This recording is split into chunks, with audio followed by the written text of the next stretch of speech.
ಆತ್ಮೀಯ ವಿದ್ಯಾರ್ಥಿಗಳು ಎಲ್ಲರಿಗೂ ಮಧ್ಯಾಹ್ನದ ಶುಭಾಶಯಗಳು. ಎಲ್ಲರೂ ಹೇಗಿದ್ದೀರಾ? ಚೆನ್ನಾಗಿದ್ದೀವಿ ಸರ್. ನೀವು ಹೇಗಿದ್ದೀರಾ? ನಾವು ಚೆನ್ನಾಗಿದ್ದೀವಿ. ಕುಳಿತುಕೊಳ್ಳಿ ಎಲ್ಲರೂ. ನಾನು ಒಂದೆರಡು ಕ್ವಶನ್ ಕೇಳ್ತೀನಿ ಸೈನ್ಸ್ ಬಗ್ಗೆ. ಯಾರ್ಯಾರು ಗೊತ್ತಿತ್ತು ಕೈ ಎತ್ತಿರಿ, ಕೇಳ್ತೀನಿ. ನಮ್ಮ ದಿನನಿತ್ಯ ಜೀವನದಲ್ಲಿ ನಮ್ಮ ಸುತ್ತಮುತ್ತ ಏನೇನು ವೀಕ್ಷಿಸ್ತೇವೆ, ನಾವು ಏನೇನು ನೋಡ್ತೀವಿ ಸರ್? ಗಿಡಗಳಾಗಿರ್ಬೋದು ಸರ್, ಪ್ರಾಣಿಗಳಾಗಿರ್ಬೋದು ಮತ್ತು ವಾಹನಗಳು. NS ನಾಗೇಶ್ವರ್ ಹೇಳಿದ್ರು, ವಾಹನಗಳನ್ನು ನೋಡ್ಬೋದು, ಗಿಡ ಮರಗಳನ್ನು ನೋಡ್ಬೋದು, ಇನ್ನಿತರ ಏನೇನು ಚಟುವಟಿಕೆಗಳನ್ನು ನೋಡ್ಬೋದು. ಉತ್ತರ ಸರಿಯಾಗಿದೆ. ಕುಳಿತುಕೋ. ಹಾಗಾದ್ರೆ ಕಾಡು ಅಂದ್ರೆ ಗೊತ್ತದ? ಕಾಡಂದ್ರೆ ಹಾಗಾದ್ರೆ ಕಾಡಿಗೂ ನಾಡಿಗೂ ಇರೋ ವ್ಯತ್ಯಾಸ ಏನು ಸರ್? ಕಾಡಿಗೂ ನಾಡಿಗೂ ಇರೋ ವ್ಯತ್ಯಾಸ, ಕಾಡಿನಲ್ಲಿ ಕಾಡು ಪ್ರಾಣಿಗಳಂತ ಅಲ್ಲಿ ಸಿಂಹಗಳು ವಾಸಿಸುತ್ತೆ ಸರ್. ಇಲ್ಲಿ ನಮ್ಮ ನಾಡಿನಲ್ಲಿ ಸಾಕು ಪ್ರಾಣಿಗಳಂತ ಬೆಕ್ಕಾಗಿರ್ಬೋದು ಸರ್, ನಾಯಿ ಆಗಿರ್ಬೋದು ಸರ್. ಯಥೇಚ್ಛು ಕಾಡಿನಲ್ಲಿ ಯಥೇಚ್ಛವಾಗಿ ಗಿಡಗಳಿಂದ ಕೂಡಿರುತ್ತೆ ಸರ್. ನಮ್ಮ ನಾಡಿನಲ್ಲಿ ಸರ್ ಗಿಡಗಳು ಅಷ್ಟಾಗಿ ಕಾಣುತ್ತೆ ಸರ್. NS ನಾಗೇಶ್ವರ್ ಹೇಳಿದ್ರು, ಕಾಡಿನಲ್ಲಿ ಅನೇಕ ಗಿಡ ಮರಗಳನ್ನು ನೋಡ್ಬೋದು, ಕಾಡು ಪ್ರಾಣಿಗಳನ್ನು, ಹುಲಿ ಸಿಂಹಗಳನ್ನು ನೋಡ್ಬೋದು, ಆದ್ರೆ ನಾಡಿನಲ್ಲಿ ಸಾಕುವಂತ ಪ್ರಾಣಿಗಳನ್ನು ನೋಡ್ಬೋದು ನಾವು. NS ನಾಗೇಶ್ವರ್ ಹೇಳಿದ್ರು, ಕರೆಕ್ಟ್ ಆದ ಆನ್ಸರ್. Thank you. ಹಾಗಾದ್ರೆ ನಾವು ಈಗ ನಾಡಿನಲ್ಲಿರುವಂತ ಮಾನವ ಈಗ ರಸ್ತೆ ಮೇಲೆ ಒಲಗುತ್ತಿರ್ತಾನೆ ಅಂತ ತಿಳ್ಕೊರಿ. ರಸ್ತೆ ಮೇಲೆ ಒಲಗುತ್ತಾನೆ ಅಂತ ಅಲ್ಲಿ ವಾಹನಗಳು ಬಂದಿರ್ತಾವ. ಅವ್ರಿಗೆ ಕಣ್ಣು ಮತ್ತೆ ಕಿವಿ ಕೇಳಿಸಲ್ಲ. ಕಿವಿ ಕೇಳಿಸ್ಲಿಲ್ಲ ಅಂದ್ರ, ಕಣ್ಣು ಕಾಣಿಸ್ಲಿಲ್ಲ ಅಂದ್ರೆ ಆ ವಾಹನಗಳನ್ನು ಬರೋದನ್ನ ಅವನ್ ಹೆಂಗ್ ಗೊತ್ತಾಗ್ತಾವನಿ?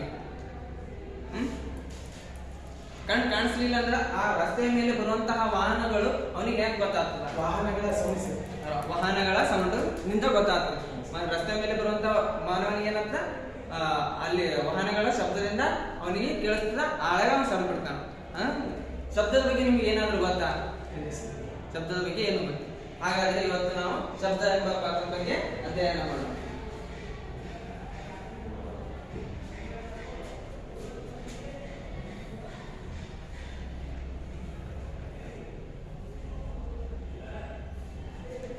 ಶಬ್ದಕ್ಕೆ ಇಂಗ್ಲಿಷ್ನಾಗ ಏನಂತಾರ? Sound sir.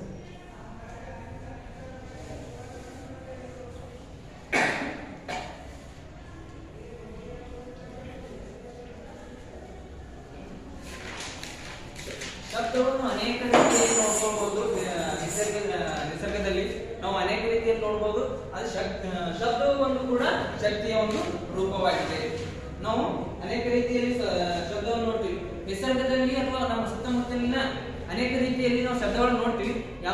ಯಾವ ರೀತಿಯಲ್ಲಿ ನಾವು ಶಬ್ದಗಳನ್ನು ಕೇಳ್ತೀವಿ? ನಾವು ಸುಷ್ಮಿತಾ ಅವರೇ, ನಾವು ನಿಸರ್ಗದಲ್ಲಿ ಅಥವಾ ನಮ್ಮ ಸುತ್ತಮುತ್ತಲಿನಲ್ಲಿ ನಾವು ಶಬ್ದಗಳನ್ನು ಯಾವ ರೀತಿಯಲ್ಲಿ ಕೇಳಬಹುದು? ಯಾವರಿಂದ ಕೇಳಬಹುದು? ವಾಹನಗಳನ್ನು ಕೇಳಬಹುದು, ಸ್ಪೀಕರ್ಗಳನ್ನು ಕೇಳಬಹುದು, ಪ್ರಾಣಿಗಳನ್ನು ಕೇಳಬಹುದು. ಸುಷ್ಮಿತಾ ಅವರು ಹೇಳಿದ್ರು, ವಾಹನಗಳಿಂದ ನಾವು ಶಬ್ದ ಕೇಳಬಹುದು, ಮತ್ತ ಪ್ರಾಣಿ ಪಕ್ಷಿಗಳಿಂದ ಕೇಳಬಹುದು, ಮಾನವರಿಂದ ಕೇಳಬಹುದು. ಎಲ್ಲ ರೀತಿಯಂತ ನಾವು ಶಬ್ದಗಳನ್ನು ನಾವು ಕೇಳಬಹುದಾಗಿದೆ. ಶಬ್ದದ ಅರ್ಥ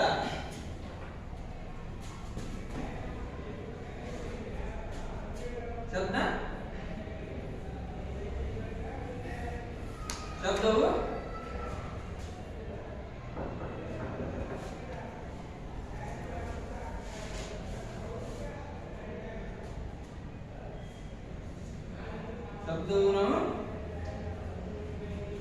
ವಾಹನಗಳಿಂದ ಕೇಳಬಹುದು,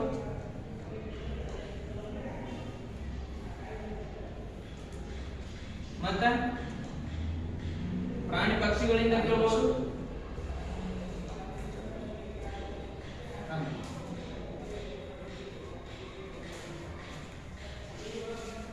ಪ್ರಾಣಿ ಪಕ್ಷಿಗಳಿಂದ ಕೇಳಬಹುದು, ಮಾನವರಿಂದ ಕೇಳಬಹುದು,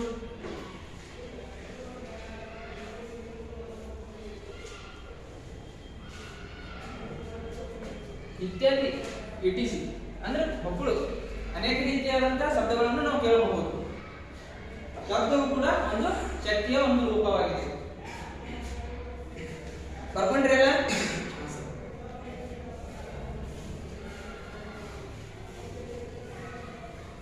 ಈಗ ಶಬ್ದ ಎಲ್ಲಿಂದ ಶಬ್ದ ಅಂದ್ರೆ ಏನು ಅಂತ ಅರ್ಥ ಬರ್ಕೊಳ್ಳಿ.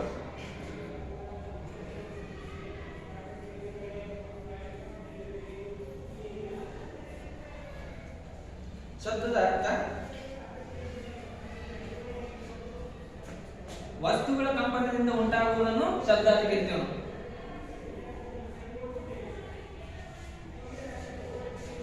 ವಸ್ತುಗಳ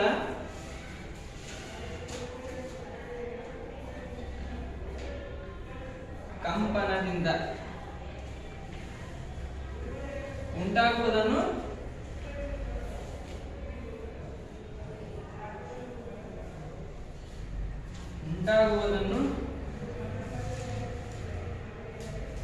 ಶಬ್ದ ಅಂತ ಕರೀತೀವಿ.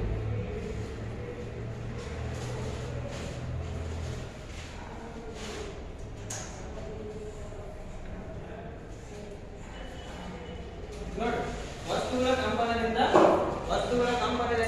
ಉಂಟಾಗುವುದನ್ನು ಏನಂತ ಕರಿತೇವೆ ನಾವು? ಶಬ್ದ ಅಂತ ಕರಿತೇವೆ. ಬರ್ಕೊಂಡ್ರೆ ಎಲ್ಲರೂ? ಈಗ ಒಂದು ಪ್ರಯೋಗ ಮಾಡೋಣ. ವಸ್ತುಗಳ ಕಂಪನದಿಂದ ನಾವು ಶಬ್ದ ಹ್ಯಾಂಗ್ ಪಡ್ಕೋತೀವಿ, ಹ್ಯಾಂಗ್ ಉಂಟಾಗ್ತದೆ ವಸ್ತುಗಳಿಂದ ಅನ್ನೋದು. ಇದೇನದು ಎಲ್ಲರೂ ಗೊತ್ತದಲ್ಲ? ಏನಿದು? ದಿನನಿತ್ಯ ಜೀವನದಲ್ಲಿ ಉಪಯೋಗಿಸುವಂತಹ ತಾಕ, ಗಂಗಾಳ ಕನ್ನಡದಲ್ಲಿ ಗೊತ್ತದ? ಇದು ಒಂದು ವಸ್ತು, ಇದೇನು? ಮಳಿ. ಈ ಎರಡು ವಸ್ತುಗಳ ಕಂಪನದಿಂದ ಅಂದ್ರ ಈಗ ನಾವು ಹೊಡೆದೇವೆ ಅಂದ್ರೆ ಸೌಂಡ್, ಈ ಕಂಪನ ಉಂಟಾಗ್ತದೆ. ಈ ವಸ್ತುವಿನಿಂದ ಘರ್ಷಣೆ ಆದ ಕೆಳಗೆ ಸೌಂಡ್ ಉತ್ಪತ್ತಿ ಆಗ್ತದೆ. ಈಗ ಶಬ್ದ ಉಂಟಾಗುತ್ತೆ. ಯಾರು ಬರೀ ಪ್ರಯೋಗ ಮಾಡಿ ನಾವು. ವಸ್ತುಗಳ ಕಂಪನದಿಂದ ಡೆಫಿನಿಷನ್, ವಸ್ತುಗಳ ಕಂಪನದಿಂದ ಉಂಟಾಗುವುದನ್ನು ಏನಂತ ಕರೀತಾರೆ? ಶಬ್ದ ಅಂತ ಕರೀತಾರೆ. ಹಾಗೆ ಗೊತ್ತಿದ್ದು ಎಲ್ಲರಿಗೆ? ವಸ್ತುಗಳ ಕಂಪನ ಎಲ್ಲರೂ ಗೊತ್ತಾಗಿದೆ. ಶಬ್ದ ಅಂದ್ರೆ ಏನು?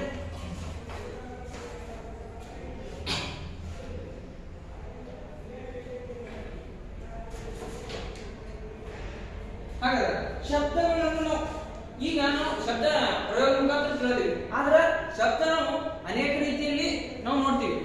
ಅದೇ ನಾವು ಕೇಳಿಸಿಕೊಳ್ಳಲಾಗದಂತಹ ಶಬ್ದವನ್ನು ನೋಡ್ತೀವಿ, ಕೇಳಿಸಿಕೊಳ್ಳುವಂತಹ ಶಬ್ದನೂ ಕೇಳ್ತೀವಿ ನಾವು. ಅಂದ್ರೆ ಶಬ್ದದ ವಿಧಗಳು.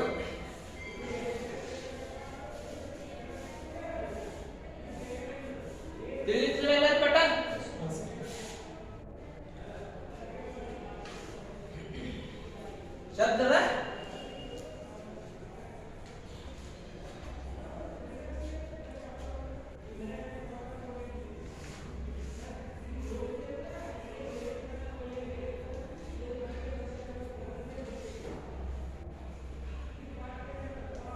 ಶಬ್ದದ ವಿಧಗಳು.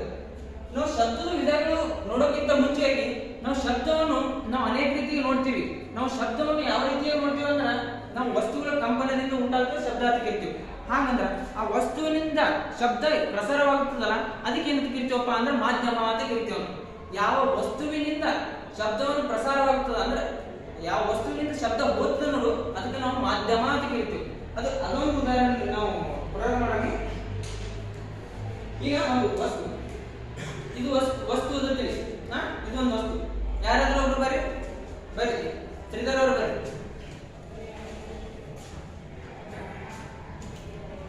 ಇದು ಒಂದು ಪೈಪ್ ಅಂತ ತಿಳಿಯುತ್ತೆ.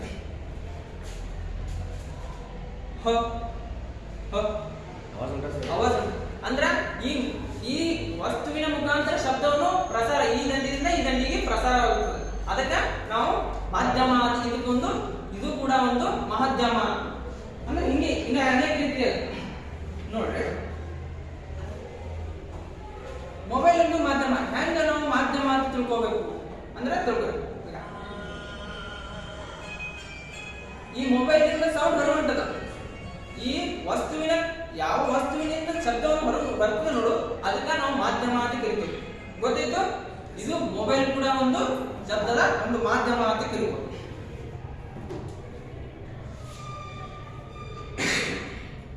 ವಿಧಗಳು ನೋಡೋಕ್ಕಿಂತ ಮುಂಚಿತವಾಗಿ ನಾವು ಮಾಧ್ಯಮದ ಡೆಫಿನಿಷನ್ ನೋಡಬಹುದು.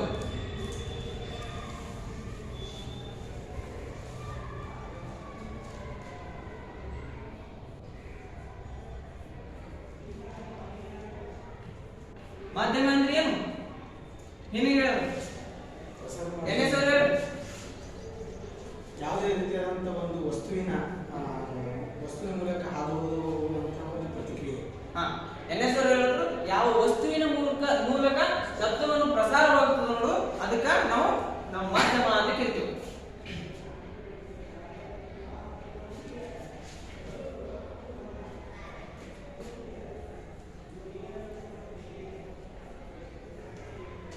ವಸ್ತುಗಳ ಮುಖಾಂತರ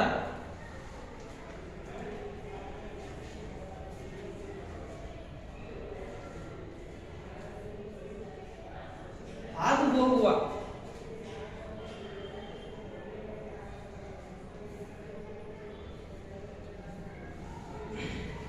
ಹೋಗುವ ಅಥವಾ ಪ್ರಸಾರವಾಗುವ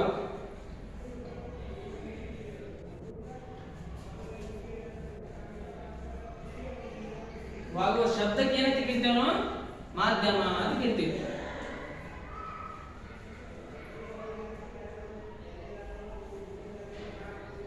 ತಿಳಿತಲ್ಲರಿ ಮಾಧ್ಯಮ ಅಂತ ಕರಿತೀವಿ ನಾವು. ಬರ್ತಾರೆ ಎಲ್ಲರೂ ಮಾಧ್ಯಮಕ್ಕೆ ಮತ್ತೆ ಏನಾದ್ರು ಉದಾಹರಣೆ ಕೊಡ್ತೀರಾ ಎಲ್ಲರೂ? ಯಾರಾದ್ರು ಮಾಧ್ಯಮಕ್ಕೆ ಯಾವ್ದು ವಸ್ತುಗಳ ಮುಖಾಂತರ ಶಬ್ದವನ್ನು ಪ್ರಸಾರವಾಗ್ತದೆ ಅಂದ್ರೆ ಹೊರಬಿಡುತ್ತೆ ನೋಡಿ. ಧ್ವನಿವರ್ಧಕಗಳು ಸರ್. ಧ್ವನಿವರ್ಧಕಗಳು. ಇದು ಬರ್ಕೊಂಡ್ರಿ ಧ್ವನಿವರ್ಧಕಗಳು. ಮತ್ತೆ ವಾಹನಗಳ ಸೌಂಡ್ ಅಂದ್ರೆ ವಾಹನಗಳು ಕೂಡ ಒಂದು ಮಾಧ್ಯಮ, ಶಬ್ದದ ಒಂದು ಮಾಧ್ಯಮ ಅಂತ ತಿಳ್ಬೋದು ನಾವು. ಅಂದ್ರೆ ವಾಹನಗಳ ಮುಖಾಂತರ ನಾವು ಶಬ್ದವನ್ನು ಹೊರಬಿಡುತ್ತದೆ, ಅದಕ್ಕೆ ಏನಂತೀವಿ ನಾವು? ಮಾಧ್ಯಮ ಅಂತ ತಿಳ್ತೀವಿ. ಈಗ ನೆಕ್ಸ್ಟ್ ಶಬ್ದದ ವಿಧಗಳು. ನಾವು ಗ್ರಹಿಕೆಯ ಆಧಾರದ ಮೇಲೆ ಅಂದ್ರೆ ನಾವು ಕೇಳಿಸಿಕೊಳ್ಳೋದು ಹ್ಯಾಂಗ್ ಕೇಳಿಸ್ಬೋದು? ನಾವು ಸಣ್ಣ ಧ್ವನಿಯಿಂದಲೂ ಕೇಳಿಸಬಹುದು, ದೊಡ್ಡ ಧ್ವನಿಯಿಂದಲೂ ಕೇಳಿಸಬಹುದು, ನಮಗ ಸುಗಂಧಿತವಾದಂತಹ ಮಧುರವಾದಂತಹ ಧ್ವನಿಯಿಂದ ಕೇಳಿಸಬಹುದು. ಅಂದ್ರೆ ಶಬ್ದದ ವಿಧಗಳು.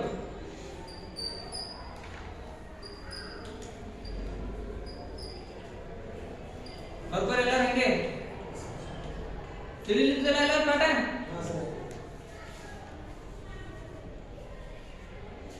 ಗ್ರಹಿಕೆಯ ಆಧಾರದ ಮೇಲೆ ನಾವು ಶಬ್ದವನ್ನು 3 ವಿಧಗಳಾಗಿ ವಿಂಗಡಿಸ್ತೀವಿ.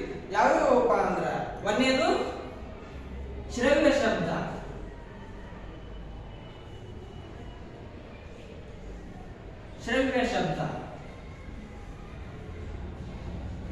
ಎರಡನೇದಾಗಿ ಅಶ್ರವ್ಯ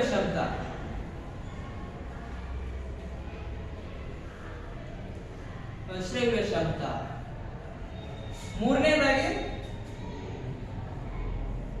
ಶ್ರವಣಾತೀತ ಶಬ್ದ.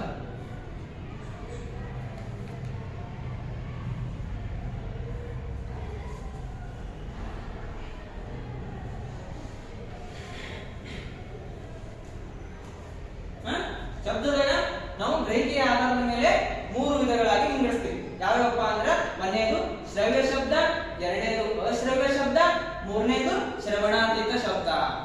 ತಿಳಿದಿದ್ದರಿಗೆ ಬರ್ಕೊಂಡಿರಲ್ಲ ಅಳಕಿಸ್ಲಿ. ಸುಷ್ಮಿತಾ ಅವರೇ, ಶಬ್ದದಲ್ಲಿ ಎಷ್ಟು ವಿಧಗಳು? 3 ವಿಧಗಳು. ಶ್ರೀಧರ್ ಅವರೇ, ಅವು ಯಾವ್ಯಾವು? 3 ವಿಧಗಳು ಸರ್. ಒಂದನೇದು ಶ್ರವ್ಯ ಶಬ್ದ, ಅಶ್ರವ್ಯ ಶಬ್ದ, ಮೂರನೇದಾಗಿ ಶ್ರವಣಾತೀತ ಶಬ್ದ. ಶ್ರೀಧರ್ ಅವರು ಹೇಳಿದ್ರು ಶ್ರವ್ಯ ಶಬ್ದ, ಅಶ್ರವ್ಯ ಶಬ್ದ, ಶ್ರವಣಾತೀತ ಶಬ್ದ. ಕೂತ್ಕೊಳ್ಳಿ, ಇಬ್ರದ್ದು ಆನ್ಸರ್ ಕರೆಕ್ಟ್ ಅದ. ಪಾಠ ತಿಳಿದಂಗೆ ಎಲ್ಲರಿಗೂ. ಅಂದ್ರೆ ಎನ್ಎಸ್ಸಿರೋ ಒಂದೇ ಶಬ್ದದ ವಿಧ ಯಾವುದು? ಶ್ರವ್ಯ ಶಬ್ದ ಸರ್. ಒಂದೇದು ಶ್ರವ್ಯ ಶಬ್ದ.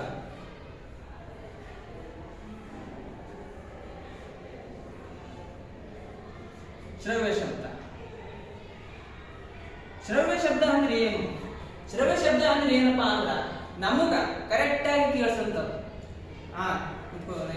ನಮ್ಮ ಶ್ರವ್ಯ ಶಬ್ದ ಅಂದ್ರೆ ನಮಗೆ ಕಿವಿಗೆ ಅಂದ್ರೆ ನಮಗೆ ಮಧುರವಾದಂತಹ ಸುಂದರವಾದಂತಹ ಅಂದ್ರೆ ನಮಗೆ ಕರೆಕ್ಟ್ ಆಗಿ ಕೇಳಿಸುವಂತಹ ಶಬ್ದಕ್ಕೆ ಏನಂತಪ್ಪ ಅಂದ್ರೆ ಶ್ರವ್ಯ ಶಬ್ದ. ಅಂದ್ರೆ ಫಾರ್ ಎಕ್ಸಾಂಪಲ್ ಬರೀ ಇದ್ಕೊಳ್ಳಿ, ಇದು ಕೇಳಕ್ಕೆ ಮೃದು ಅದ, ಚಂದ, ಕರ್ಕಶವಾದ. ಅದೇ ಫಾರ್ ಎಕ್ಸಾಂಪಲ್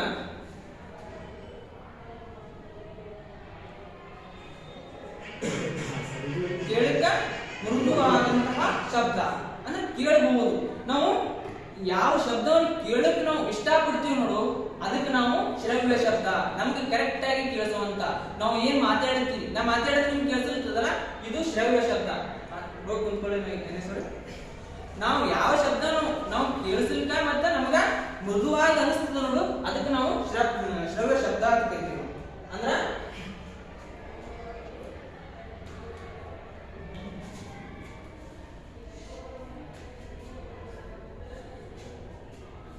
ಕೇಳುವುದಕ್ಕೆ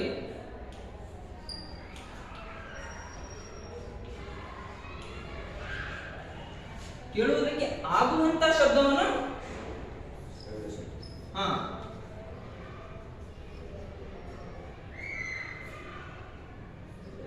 ಆಗುವಂತಹ ಶಬ್ದವನ್ನು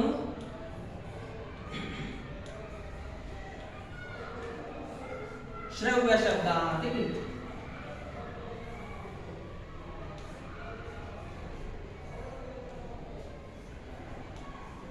ಶಬ್ದ ಅಂತ ಕರೀತೀವಿ.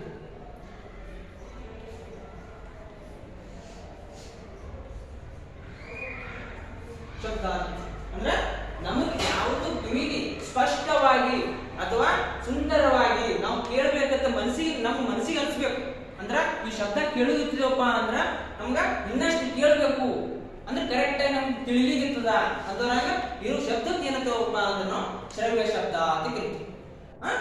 ತಿಳಿತೀವಿ ಶ್ರವ್ಯ ಶಬ್ದ ಅಂದ್ರೆ ಏನಂತ ಹೇಳಿ. ಶ್ರವ್ಯ ಶಬ್ದ ನಮ್ಗೆ ಎಲ್ಲಿಂದ ಎಲ್ಲಿತನ ಅಂದ್ರ ಹಡ್ಜ ನಾವು ಶಬ್ದವನ್ನು ಅನೇಕ ರೀತಿಯಿಂದ ಅಳಿತೇವೆ. ಅಳೆಯುವಂತ ಮಾನ ಶಬ್ದವನ್ನು ಅಳೆಯುವಂತ ಮಾನ ಏನಪ್ಪ ಅಂದ್ರ ಅಂತಾರಾಷ್ಟ್ರೀಯ ಮತ್ತು ರಾಷ್ಟ್ರೀಯ ಮಟ್ಟದಲ್ಲಿ ಅಳಿತೇವೆ ನಾವು. ಅಂದ್ರ ಅಂತಾರಾಷ್ಟ್ರೀಯ ಮಟ್ಟದಲ್ಲಿ ಏಕಮಾನ ಬೇರೆ ಇರ್ತದ, ರಾಷ್ಟ್ರ ಮಟ್ಟದಲ್ಲಿ ಬೇರೆ ಇರ್ತದ. ಯಾಕೆ ನಾವು ಅಂತಾರಾಷ್ಟ್ರೀಯ ಮಟ್ಟದಲ್ಲಿ ಬೇರೆ ಇರ್ತೀವಿ, ನಾವು ರಾಷ್ಟ್ರ ಮಟ್ಟದಲ್ಲಿ ಬೇರೆ ಇರ್ತೀವಪ್ಪ ಅಂದ್ರ ಅಂತಾರಾಷ್ಟ್ರೀಯ ಮಟ್ಟದಲ್ಲಿ ದೇಶಗಳ ನಡುವಂತಹ ಭಾಷೆಯನ್ನು ಚೇಂಜ್ ಇರ್ತದೆ. ಅದ್ರ ಕಾಲಾಗ ನಾವು ಒಂದೇ ಭಾಷೆಯಲ್ಲಿ ನಾವು ಕಲಿಬೇಕಾಗತ್ತ. ಅಂದ್ರೆ ಈಗ ಅಂತಾರಾಷ್ಟ್ರೀಯ ಭಾಷೆ ಯಾವ್ದಪ್ಪ ಅಂದ್ರೆ ಇಂಗ್ಲಿಷ್. ಇಂಗ್ಲಿಷ್ ನಾವು ಎಲ್ಲ ಕಡೆ ಕಲಿತೀವಿ. ಅಂದ್ರೆ ಬೇರೆ ದೇಶಕ್ಕೆ ಹೋದ್ರು ಇಂಗ್ಲಿಷ್ ತಿಳಿತದೆ ನಮ್ಗೆ. ನಮ್ಮ ದೇಶಕ್ಕೆ ಬಂದ್ರು ಇಂಗ್ಲಿಷ್ ಮಾತಾಡ್ತಾರೆ. ಅಂದ್ರೆ ಪ್ರಾಬ್ಲಮ್ ಆಗಲ್ಲ. ಅಲ್ಲಿ ಜನ ಬೇಕು, ಅಲ್ಲಿ ಜನ ಇಲ್ಲಿ ಬಂದ್ರಂದ್ರೂ ಪ್ರಾಬ್ಲಮ್ ಆಗಲ್ಲ, ಇಲ್ಲಿ ಜನ ಅಲ್ಲಿ ಹೋದ್ರು ಪ್ರಾಬ್ಲಮ್ ಆಗಲ್ಲ. ಅದಕ್ಕೋಸ್ಕರ ಒಂದು ಅಂತಾರಾಷ್ಟ್ರೀಯ ಭಾಷೆ ಅಂತ ಇದು ಮಾಡ್ತಾರೆ ಪರ್ಟಿಕ್ಯುಲರ್. ಅದಕ್ಕೊಳಗ ಇಂಗ್ಲಿಷ್ ಅನ್ನೋದು ಒಂದು ಅಂತಾರಾಷ್ಟ್ರೀಯ ಭಾಷೆ ಆಗಿದೆ. ಅದೇ ರೀತಿ ಅಂತಾರಾಷ್ಟ್ರೀಯ ಮಟ್ಟದಲ್ಲಿ ಅವ್ರದೇ ಆದಂತಹ ಏಕಮಾನ ಹೊಂದಿರುತ್ತೆ, ನಮ್ಮದು ರಾಷ್ಟ್ರ ಮಟ್ಟದಲ್ಲಿ ನಮ್ಮದೇ ಆದಂತಹ ಒಂದು ಏಕಮಾನ ಹೊಂದಿರುತ್ತೆ. ಅಂತಾರಾಷ್ಟ್ರೀಯ ಏಕಮಾನ ಯಾವುದು ಹಳೆಯ ಇದು ಬರ್ಕೊಂಡ್ರೆ ಶ್ರವ್ಯ ಶಬ್ದ ಅಂದ್ರೇನು? ಶಬ್ದವನ್ನು ಅಳಿತು ಅಂತಾರಾಷ್ಟ್ರೀಯ ಏಕಮಾನದಲ್ಲಿ ಯಾವುದು?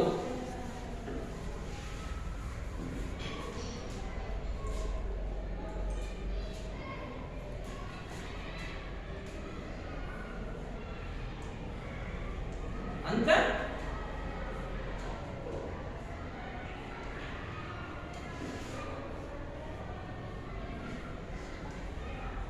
ಏಕಮಾನ ಯಾವುದು ಅಂದ್ರ ಅಂತಾರಾಷ್ಟ್ರೀಯ ಮಟ್ಟದಲ್ಲಿ ಅಂದ್ರ ದೇಶಗಳ ನಡುವೆ.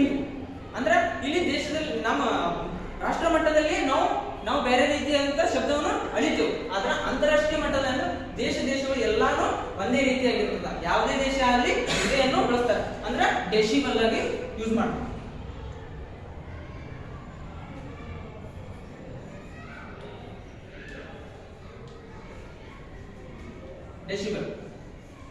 ಡೆಸಿಬಲ್ ಅನ್ನು ನಾವು ಡಿಬಿ ಅಂತ ಕರಿತೀವಿ. ಅಂದ್ರ ಅಂತಾರಾಷ್ಟ್ರೀಯ ಏಕಮಾನ ಶಬ್ದದ ಅಂದ್ರೆ ಡೆಸಿಬಲ್. ಅದೇ ರೀತಿ ನಾವು ರಾಷ್ಟ್ರ ಮಟ್ಟದಲ್ಲಿ ಅಂದ್ರೆ ಇದು ಅಂತಾರಾಷ್ಟ್ರೀಯ ಮಟ್ಟದ ಆಯ್ತು. ಅಂದ್ರೆ ದೇಶಗಳ ನಡುವೆ ಅಂದ್ರೆ ನಮ್ಮ ರಾಷ್ಟ್ರ ಮಟ್ಟದಲ್ಲಿ ನಾವು ಏನು ಯೂಸ್ ಮಾಡ್ತೇವೆ ಅಳಿಲಿಕ್ಕೆ ಅಂದ್ರೆ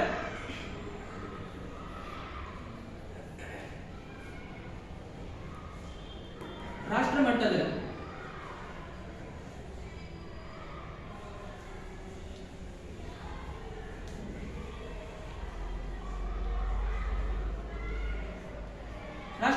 ಏಕಮಾನ ಯಾವ್ದಪ್ಪ ಅಂದ್ರೆ ಐಡಿಯೋಮೀಟರ್.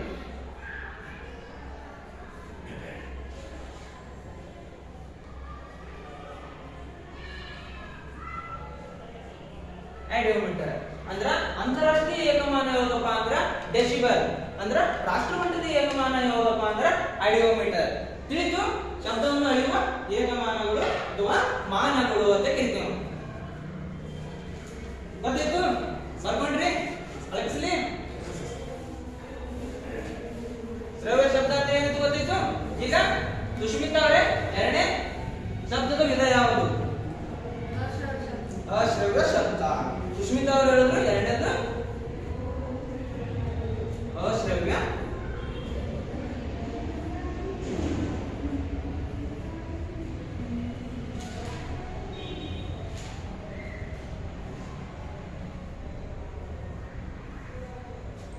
ಅಶ್ರವ್ಯ ಶಬ್ದ. ಅಶ್ರವ್ಯ ಶಬ್ದ ಅಂದ್ರ ನಮ್ಗ ಕಿವಿಗೆ ಈಗ ಕೇಳಿಸಲಿರ್ತದ. ಈಗ ಇದು ನಾಲ್ಕನೇ ಸೌಂಡ್ ಮಾಡ್ದನ ಕೇಳಿಸ್ತು, ಈಗ ಕೇಳಿಸ್ತು ಅಂದ್ರೆ ನಮಗೆ ಕಿವಿಗೆ ಕೇಳಿಸಲಾಗಂತಹ ಶಬ್ದ ಏನಂತೀವಪ್ಪ ಅಂದ್ರೆ ನಾವು ಅಶ್ರವ್ಯ ಶಬ್ದ ಅಂತ ಕರೀತೀವಿ. ಅಂದ್ರ ಕಿವಿಗೆ ಮಾನವನಿಗೆ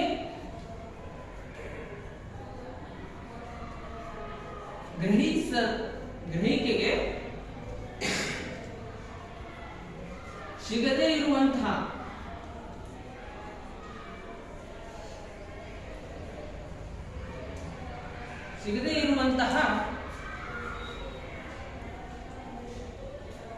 ಶಬ್ದವನ್ನು ಏನಂತ ಕರಿತೇವೆ? ಅಶ್ರವ್ಯ ಶಬ್ದ ಅಂತ ಕರಿತೇವೆ.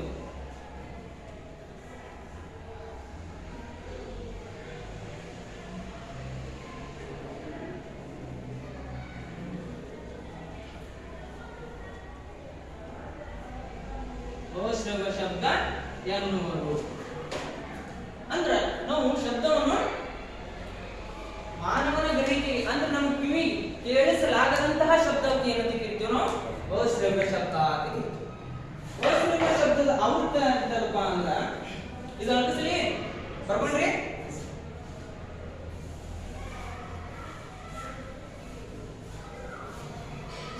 ಅಶ್ರವ್ಯ ಶಬ್ದದ ಆವೃತ್ತಿ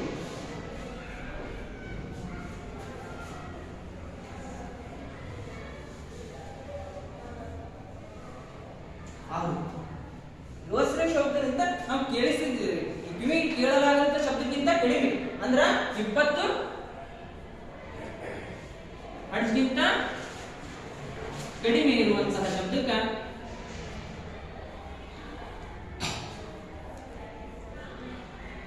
ಕಡಿಮೆ ಇರುತ್ತದೆ. ಅಂದ್ರೆ ಶ್ರವ್ಯ ಶಬ್ದ 20 ಹರ್ಟ್ಜ್ಗಿಂತ ಹೆಚ್ಚು, 20,000 ಹರ್ಟ್ಜ್ಗಿಂತ ಮಧ್ಯದಲ್ಲಿ ಇರುವಂತಹ ಶಬ್ದಕ್ಕ ಶ್ರವ್ಯ ಶಬ್ದ ಅಂದ್ರ ಅಶ್ರವ್ಯ ಶಬ್ದ ಅಂದ್ರ 20 ಹರ್ಟ್ಜ್ಗಿಂತ ಕಡಿಮೆ ಇರುವಂತಹ ಶಬ್ದಕ್ಕೆ ಏನಂತ ಕರಿತೀವಿ ಅಂದ್ರೆ ಅಶ್ರವ್ಯ ಶಬ್ದ ಅಂತ ಕರಿತೀವಿ. ಅಶ್ರವ್ಯ ಶಬ್ದ ಹೆಂಗಪ್ಪ ಅಂದ್ರ ಕಾಣಿಸುತ್ತೆ ಎಲ್ಲರ ಚಿತ್ರ? ಈಗ ಅಶ್ರವ್ಯ ಶಬ್ದ ಅಂದ್ರ ಇನ್ಫ್ರಾ ಸೌಂಡ್ ಅಂತ. ಇನ್ಫ್ರಾ ಸೌಂಡ್ ಅಂದ್ರ ಯಾವುದು ಶಬ್ದ ನಮ್ಗೆ ಕಿವಿಗೆ ಕೇಳಿಸಲ್ಲ ನೋಡು ಆ ಶಬ್ದಕ್ಕೆ ನಾವು ಅಶ್ರವ್ಯ ಶಬ್ದ ಅಂತ ಕರಿತೀವಿ. ಕಿವಿಗೆ ಕೇಳಿಸುವಂತಹ ಶಬ್ದಕ್ಕೆ ಏನಂತ ಕರಿತೀವಿ ಅಂದ್ರ ಶ್ರವ್ಯ ಶಬ್ದ ಅಂತ ಕರಿತೀವಿ. ಅಂದ್ರ ಇಲ್ಲಿ ಶ್ರವ್ಯ ಶಬ್ದದಾಗ ಮಾನವರು ಎಲ್ಲರೂ ಬರ್ತಾರೆ. ಅಂದ್ರೆ ಮಾನವರಿಗೆ ಇದು ಯಾವತ್ತು ಶಬ್ದವನ್ನು ಯಾವ ಇದ್ರ ಆಧಾರದ ಮೇಲೆ ನಾವು ಇದು ವಿಂಗಡಣೆ ಮಾಡ್ತೀವಿ ಅಂದ್ರ ಮಾನವನ ಗ್ರಹಿಕೆಯ ಆಧಾರದ ಮೇಲೆ. ನಾವು ಮಾತ್ರ ಬೇರೆ ಅದ್ರ ಮೇಲೆ ಮಾಡಲ್ಲ, ಮಾನವನ ಗ್ರಹಿಕೆಯ ಆಧಾರದ ಮೇಲೆ. ಅಂದ್ರೆ ಕಿವಿ ಕೇಳಿಸುವಂತಹ ಶಬ್ದಗಳನ್ನು ನಾವು ಪರ್ಟಿಕ್ಯುಲರ್ ಆಗಿ ನಮ್ಗೆ ಯಾವ್ದು ಶಬ್ದ ಕೇಳಿಸ್ತೋ ನೋಡು ಅದಕ್ಕ ನಾವು ಶ್ರವ್ಯ ಶಬ್ದ ಅಂತೀವಿ. ಯಾವ ಶಬ್ದ ನಾವು ಕೇಳಿಸಿಕೊಳ್ಳಲು ಆಗಲ್ಲ ನೋಡು ಅದಕ್ಕೆ ನಾವು ಅಶ್ರವ್ಯ ಶಬ್ದ. ನಮ್ಗೆ ಕೇಳಿಸಲ್ಲ ಯಾವ್ದು ಸೌಂಡ್. ಈ ಸೌಂಡ್ ಆಗ್ಯದಾಗ ಈಗ ಸೌಂಡ್ ಆಗ್ಯದ ಆದ್ರೂ ನಮ್ಗೆ ಕಿವಿ ಕೇಳಿಸಿಲ್ಲ ಅಂತ ಶಬ್ದಕ್ಕೆ ನಾವು ಅಶ್ರವ್ಯ ಶಬ್ದ ಅಂತೀವಿ. ತಿಳಿದು ಅಶ್ರವ್ಯ ಶಬ್ದದ ಆವೃತ್ತಿ ಬಿಲೋ 20 ಹರ್ಟ್ಜ್ ಅಂದ್ರ 20 ಹರ್ಟ್ಜ್ಗಿಂತ ಕಡಿಮೆ. ಅಂದ್ರ ಶ್ರವ್ಯ ಶಬ್ದದ 20 ಹರ್ಟ್ಜ್ಗಿಂತ ಹೆಚ್ಚು, 20,000 ಹರ್ಟ್ಜ್ಗಿಂತ ಕಡಿಮೆ ಇರುವ ಒಂದು ಶಬ್ದವನ್ನು ಏನಂತ ಕರಿತೀವಪ್ಪ ಅಂದ್ರೆ ಶ್ರವ್ಯ ಶಬ್ದ. ತಿಳ್ಕೊಂಡ್ರಿ? ಈಗ ಶ್ರವ್ಯ ಶಬ್ದ ತಿಳ್ಕೊಂಡ್ರಿ, ಅಶ್ರವ್ಯ ಶಬ್ದ ತಿಳ್ಕೊಂಡ್ರು. ಆದ್ರೂ ಈಗ ನಾವು ಕೆಲವೊಂದು ಪ್ರಾಣಿಗಳನ್ನು ಅಶ್ರವ್ಯ ಶಬ್ದನೂ ಕೇಳಿಸ್ಕೊಳ್ತಾವ. ಅಂತ ಎಕ್ಸಾಂಪಲ್ ಯಾವ್ದಪ್ಪ ಅಂದ್ರೆ ಆನೆ ಆಗ್ಬೋದು, ನಾಯಿ ಆಗ್ಬೋದು. ನಮ್ಮ ಮನೆಯಲ್ಲಿ ಸಾಕಿರುವಂತಹ ನಾಯಿ ನಮ್ಗೆ ಕೇಳಿಸಿಕೊಳ್ಳಲ್ಲ, ನಮ್ಗೆ ಕೇಳಿರಲ್ಲ ಸೌಂಡ್ ಆದ್ರೂ ನಾಯಿ ಕೇಳಿಸಿರ್ತದೆ. ಅಂತ ಶಬ್ದವನ್ನು ಅಶ್ರವ್ಯ ಶಬ್ದವನ್ನು ಗ್ರಹಿಸುವಂತಹ ಪ್ರಾಣಿಗಳನ್ನು ಒಂದು ಉದಾಹರಣೆ ಕೇಳಿಸಿಕೊಳ್ಳುವಂತ ಅಶ್ರವ್ಯ ಶಬ್ದವನ್ನು ಕೇಳಿಸ್ಕೊತಾರೆ ಅಂತ ನೀವು ನಾಯಿ ಕೇಳಿಸ್ಕೊತದ ಅಶ್ರವ್ಯ ಶಬ್ದ ಮತ್ತ ಆನೆ ಇವೆರಡು ನಮಗೆ ಕೇಳಿಸಲ್ಲ ಆದ್ರೂ ಇವು ನಾಯಿ ಮತ್ತು ಆನೆಗೆ ಈ ಅಶ್ರವ್ಯ ಶಬ್ದವನ್ನು ಕೇಳಿಸ್ತದ. ಬರ್ಕೊಂಡು ಹೇಳಲ್ಲ ಬರ್ಕೊಂಡ್ರಿ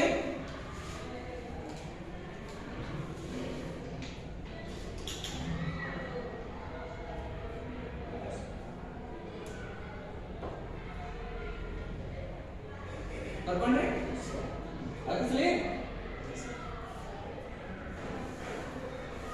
ಶ್ರೀಧರ್ ಅವರೇ ಮೂರನೇದು ಭಾಗ ಯಾವುದು? ಶಬ್ದದು ಶ್ರವಣಾತೀತ ಶಬ್ದ. ಕೂತ್ಕೊಳ್ಳಿ. ಮೂರನೇದು ಯಾವುದು?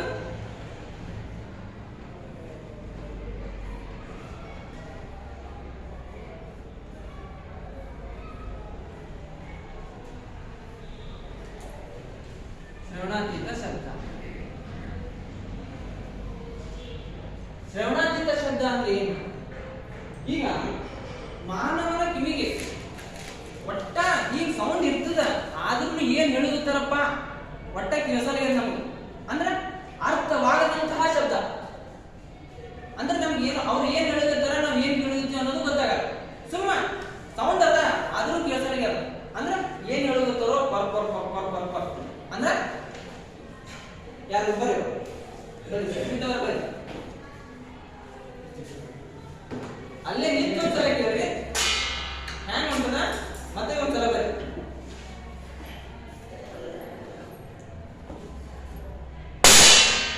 ಅಂದ್ರ ನಿಮಗೆ ಕೇಳಿಸಿಕೊಳ್ಳುವ ಶಕ್ತಿ ಇಲ್ಲ ನಿಮ್ ಬರಿ ಅಂದ್ರ ಕಣ್ಣು ಒಮ್ಮೆ ಮುಚ್ಚಿದ್ರಿ ಇದೇ ಕೇಳಿದ್ರೆ ಅಂದವಾಗಿ ಅಂತ ಕೇಳುವಂತ ಶಬ್ದನೂ ಇರ್ತದ ಮತ್ತ ಕೇಳಿಸಿಕೊಳ್ಳಲಾಗಂತ ಇರಿಟೇಟ್ ಆಗ್ಕೊಂಡು ನಮ್ಗ ಇರಿಟೇಟ್ ಆಗುವಂತಹ ಶಬ್ದಕ್ಕೆ ಏನಂತ ಕೇಳ್ತೀವಿ ಅಂದ್ರ ಶ್ರವಣಾತೀತ ಶಬ್ದ ಅಂದ್ರ ಕೇಳಿಸಿಕೊಳ್ಳಲಾಗದಂತಹ ಶಬ್ದಕ್ಕೆ ಏನಂತ ಕರೀತೀವಿ ನಾವು? ಶ್ರವಣಾತೀತ ಶಬ್ದ. ಕೇಳಿಸಿಕೊಳ್ಳಲಾಗದಂತ ಸುಳ್ಳು ಪಾಠ.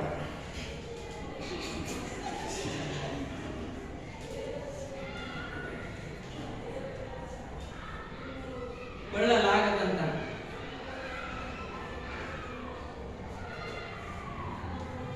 ಶಬ್ದಕ್ಕೆ ಏನಂತ ಕರೀತೀವಿ ನಾವು?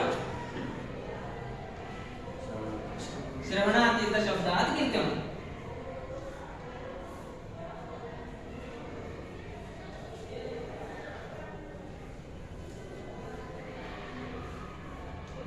ಶಬ್ದ ಏನು ಗೊತ್ತಾಯ್ತು? ಕೇಳಿಸಿಕೊಳ್ಳಲಾಗದಂತಹ ಅಂದ್ರೆ ನಮ್ಗೆ ಇರಿಟೇಟ್ ಆಗ್ತದೆ ಆ ಸೌಂಡ್ ಕೇಳಿದ್ರೆ ಯಾಕರಪ್ಪ ಹಚ್ಚಾರಪ್ಪ ಸೌಂಡ್ ಅಂತ ಅನಿಸ್ತದೆ ಅಂತ ಸೌಂಡಿಗೆ ಏನಂತಾರಪ್ಪ ಅಂದ್ರೆ ನಾವು ಶ್ರವಣಾತೀತ ಸೌಂಡ್ ಹೋಗುತ್ತೆ.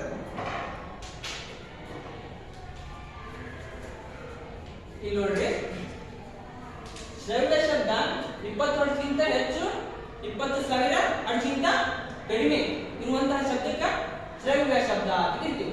20,000 ಹರ್ಟ್ಜ್ಗಿಂತ ಕಡಿಮೆ ಇರುವ ಶಬ್ದಕ್ಕೆ ಏನಂತ ಕರಿತೀವಿ? ಅಶ್ರವ್ಯ ಶಬ್ದ ಅಂತ ಕರಿತೀವಿ.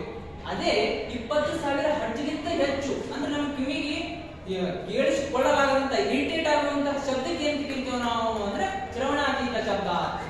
ನಮ್ಗೆ ಆಗ್ಬರ್ಲಾರ್ದಂತ ಸೌಂಡನು ಒಂದೊಂದು ಪ್ರಾಣಿಗಳು ಅಥವಾ ಪಕ್ಷಿಗಳನ್ನು ಕೇಳ್ತಾವ.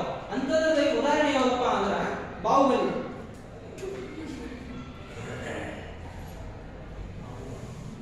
ಬಾಹುಬಲಿ ಅಲ್ಲ ಬಾಹುಬಲಿ ಬಾಹುಬಲಿ ಬಾಹುಬಲಿ ಗೊತ್ತದಲ್ಲ ಹುಡುಗಿಯದ ನೋಡು ಬಾಹುಬಲಿ ಗೊತ್ತಾಯ್ತು?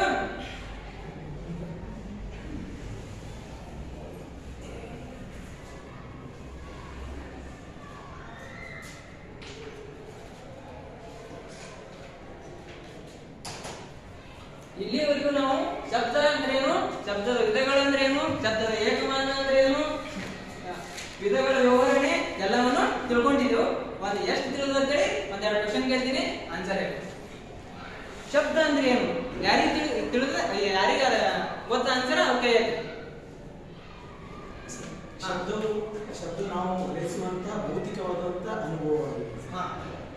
ಶಬ್ದವು ಒಂದು ಗ್ರಹಿಸುವಂತಹ ಶಬ್ದವಾಗಿ ಒಂದು ಮಾಧ್ಯಮವಾಗಿದೆ ಅದು. ಅಂದ್ರೆ ನಮಗ ವಸ್ತುಗಳ ಕಂಪನದಿಂದ ವಸ್ತುಗಳಿಂದ ಉಂಟಾಗುವುದಂದ್ರೆ ಏನು ಕರಿತೀವಪ್ಪ ಅಂದ್ರೆ ಶಬ್ದ ಅಂತ ಕರಿತೀವಿ. Very good. ನೆನಸರಿ ಚಪ್ಪಳ ಹೊಡ್ರಿ. ಸರಿಯಾದ ಉತ್ತರ ಕೂತ್ಕೊಳ್ಳಿ. ಅಂದ್ರೆ ಶಬ್ದದ ವಿಧಗಳು ಯಾವ್ಯಾವು ಹೇಳಿ ನೆನಸವರೇ. ಇದು ಶ್ರೀಧರ್ ಅವರೇ. ಶಬ್ದದಲ್ಲಿ 3 ವಿಧಗಳು. ಹಾ. ಒಂದನೇದು ಶ್ರವ್ಯ ಶಬ್ದ, ಹಾ. ಎರಡನೇದು ಅಶ್ರವ್ಯ ಶಬ್ದ, ಹಾ. ಮೂರನೇದಾಗಿ ಶ್ರವಣಾತ್ಮಕ ಶಬ್ದ. Very good. ಶ್ರೀಧರ್ ಅವರು ಹೇಳಿದ್ರು ಒಂದನೇದು ಶ್ರವ್ಯ ಶಬ್ದ, ಎರಡನೇದು ಅಶ್ರವ್ಯ ಶಬ್ದ, ಮೂರನೇದು ಶ್ರವಣಾತೀತ ಶಬ್ದ. Very good. ಕೂತ್ಕೊಳ್ಳಿ. ಶ್ರವ್ಯ ಶಬ್ದ ಅಂದ್ರೆ ಏನು ವಿವರಣೆ ನೀಡಿ ಸುಷ್ಮಿತಾ. ಕೇಳುವುದಕ್ಕೆ ಆಗುವಂತ ಮಾನವನ ಕೇಳುವುದಕ್ಕೆ ಆಗುವಂತ ಶಬ್ದಗಳನ್ನ ಶ್ರವ್ಯ ಶಬ್ದ ಅಂತ. ಹಾ, ಸುಷ್ಮಿತಾ ಅವರು ಹೇಳಿದ್ರು ಶ್ರವಣಾತೀತ ಶ್ರವ್ಯ ಶಬ್ದ ಅಂದ್ರೆ ನಮಗೆ ಕಿವಿ ಕೇಳುವಂತಹ ಅಂದವಾದಂತಹ ಸೌಂಡನ್ನು ಏನಂತ ಕರಿತೇವೆ ನಾವು ಅಂದ್ರೆ ಶ್ರವ್ಯ ಶಬ್ದ ಅಂತ ಕರಿತೇವೆ. ಶ್ರವ್ಯ ಶಬ್ದ, ಶ್ರವಣಾತೀತ ಶಬ್ದ ಮತ್ತು ಅಶ್ರವ್ಯ ಶಬ್ದಕ್ಕಿರುವ ಸಂಬಂಧ ಏನು? ಅದರ ನಡುವೆ ಸಂಬಂಧ ಏನು? ಶ್ರವ್ಯ ಶಬ್ದ ಅಂದ್ರೆ 20 ಹರ್ಟ್ಜ್ಗಿಂತ ಮೇಲ್ಗಡೆ ಮತ್ತು 20,000 ಹರ್ಟ್ಜ್ಗಿಂತ ಒಳಗಡೆ ಇರುವಂತದ್ದು ಶ್ರವ್ಯ ಶಬ್ದ ಅಂತ ಕರೀತಾರೆ. ಹಾ, ಶ್ರೀಧರ್ ಅವರು ಹೇಳಿದ್ರು ಶ್ರವ್ಯ ಶಬ್ದ ಅಂದ್ರೆ ಏನು? 20 ಹರ್ಟ್ಜ್ಗಿಂತ ಹೆಚ್ಚು, 20,000 ಹರ್ಟ್ಜ್ಗಿಂತ ಕಡಿಮೆ ಇರುವಂತಹ ಶಬ್ದಕ್ಕೆ ಏನಂತ ಕರಿತೀವಿ ಅಂದ್ರೆ ಶ್ರವ್ಯ ಶಬ್ದ ಅಂತ ಕರಿತೀವಿ. ಅಶ್ರವ್ಯ ಶಬ್ದ 20 ಹರ್ಟ್ಜ್ಗಿಂತ ಕಡಿಮೆ ಇರುವ ಶಬ್ದವನ್ನು ಅಶ್ರವ್ಯ ಶಬ್ದ. ಹಾ, ಅಶ್ರವ್ಯ ಶಬ್ದ ಅಂದ್ರೆ ಏನು? 20 ಹರ್ಟ್ಜ್ಗಿಂತ ಕಡಿಮೆ ಇರುವಂತಹ ಶಬ್ದಕ್ಕೆ ಏನಂತ ಕರಿತೀವಿ ಅಂದ್ರೆ ಅಶ್ರವ್ಯ ಶಬ್ದ ಅಂತ ಕರಿತೀವಿ. ಶ್ರವಣಾತೀತ ಶಬ್ದ ಅಂದ್ರೆ ಕೇಳಿಸಲು ಆದಂತಹ ಕರ್ಕಶ ಧ್ವನಿಯಾಗಿರುವಂತದ್ದು ಶ್ರವಣಾತೀತ ಶಬ್ದ. ಹಾ, 20,000 ಹರ್ಟ್ಜ್ಗಿಂತ ಹೆಚ್ಚಾಗಿರುವಂತಹ ಶಬ್ದ, ಕರ್ಕಶವಾದಂತಹ ಶಬ್ದಕ್ಕೆ ಏನಂತ ಕರಿತೀವಿ ಅಂದ್ರೆ ಶ್ರವಣಾತೀತ ಶಬ್ದ ಅಂತ ಕರಿತೀವಿ. Very good. ಶ್ರೀಧರ್ ಅವರು ಕೂತ್ಕೊಳ್ಳಿ. ಈಗ ಮೌಲ್ಯ ಮಾಡ್ಕೊಂಡು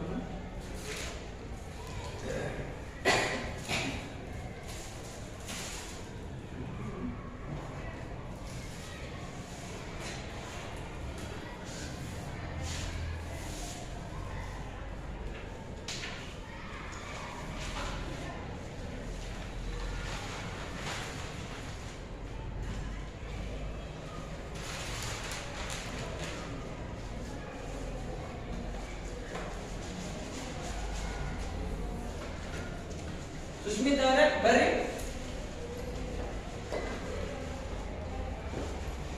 ಓದ್ರಿ. ಮತ್ತೆ ಫಸ್ಟ್ ಏನದ? ಬಿಟ್ಟ ಸ್ಥಳವನ್ನು ತುಂಬಿರಿ. ಬಿಟ್ಟ ಸ್ಥಳಗಳನ್ನು ತುಂಬಿರಿ. ಒಂದನೇ ಕ್ವಶನ್ ಓದ್ರಿ. ವಸ್ತುಗಳ ಮೂಲಕ ಶಬ್ದವು ಪ್ರಸಾರವಾಗುವುದು ಡ್ಯಾಶ್ ಎನ್ನುವುದು. ಹಾ, ವಸ್ತುಗಳ ಮೂಲಕ ಶಬ್ದವನ್ನು ಪ್ರಸಾರವಾಗುವುದನ್ನು ಡ್ಯಾಶ್ ಎನ್ನುವುದು ಏನಂತ ಕರಿತೀವಿ? ಹಾ, ಮಾಧ್ಯಮ ಅಂತ ಕರಿತೀವಿ. ಸುಷ್ಮಿತಾ ಅವರು ಹೇಳಿದ್ರು ಮಾಧ್ಯಮ ಅಂತ ಕರಿತೀವಿ. ವಸ್ತುಗಳ ಮೂಲಕ ಶಬ್ದವನ್ನು ಪ್ರಸಾರವಾಗುವುದನ್ನು ಮಾಧ್ಯಮ ಅಂತ ಕರಿತೀವಿ. ಬರೀರಿ.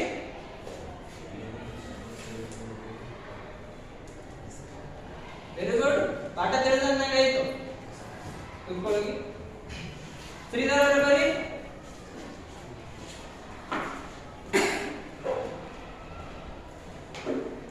ಎರಡನೇ ಕ್ವಶನ್ ಓದ್ರಿ. ಶಬ್ದದ ತೀವ್ರತೆಯನ್ನು ಅಳೆಯುವ ಉಪಕರಣ ಯಾವುದು? ಶಬ್ದದ ತೀವ್ರತೆಯನ್ನು ಅಳೆಯುವ ಉಪಕರಣ ಅಂದ್ರೆ ರಾಷ್ಟ್ರ ಮಟ್ಟದಲ್ಲಿ, ಅಂದ್ರ ಅಂತಾರಾಷ್ಟ್ರೀಯ ಬೇರೆ, ರಾಷ್ಟ್ರ ಮಟ್ಟದಲ್ಲಿ ಬೇರೆ. ರಾಷ್ಟ್ರ ಮಟ್ಟದಲ್ಲಿ ಅಳೆಯುವ ತೀವ್ರತೆಯನ್ನು ಅಳೆಯುವ ಉಪಕರಣ ಯಾವುದಪ್ಪ ಅಂದ್ರೆ ಅಡಿಯೋಮೀಟರ್. ಅಡಿಯೋಮೀಟರ್.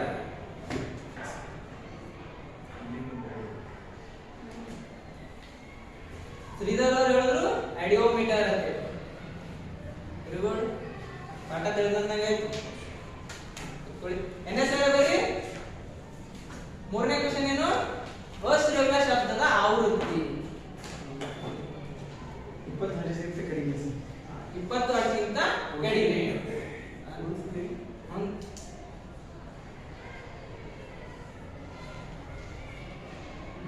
ಹಂಗೆ ನೀವೇ ಇನ್ನೊಂದು ಕ್ವಶನ್ ಹೋಗಪ್ಪ. ಶಬ್ದದ ಅಂತಾರಾಷ್ಟ್ರೀಯ ಶಬ್ದದಲ್ಲಿ ಡ್ಯಾಶ್ ವಿಧಗಳು. 3 ವಿಧಗಳು. 3 ವಿಧಗಳು.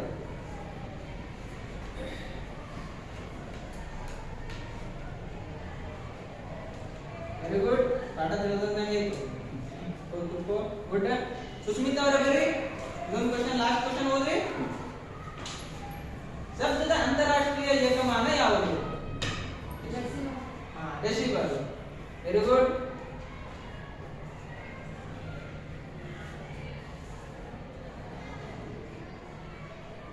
Very good. ಎಲ್ಲರಿಗೆ ಪಾಠ ತಿಳಿದಂಗೆ ಆಯ್ತು. ಈಗ ಪಾಠ ತಿಳಿದಲ್ಲ ಎಲ್ಲರಿಗೆ? ಹಂಗಂದ್ರ ಒಂದು ಹೋಮ್ವರ್ಕ್ ಮಾಡಿ ಪ್ರಾಕ್ಟೀಸ್ ಪರ್ಫೆಕ್ಟ್ ಅಂತಾರಲ್ಲ ಅದ್ರ ಕಾಲಾಗ ಹೋಮ್ವರ್ಕ್ ಕೊಡ್ತೀನಿ, ಹೋಮ್ವರ್ಕ್ ಬರ್ಬರಿ. ಶಬ್ದದ ವಿಧಗಳನ್ನು ಚಿತ್ರದ ಮುಖಾಂತರ, ಶಬ್ದದ ವಿಧಗಳು ಚಿತ್ರದ ಮುಖಾಂತರ ವಿವರಿಸಿಕೊಂಡು ಬನ್ನಿ.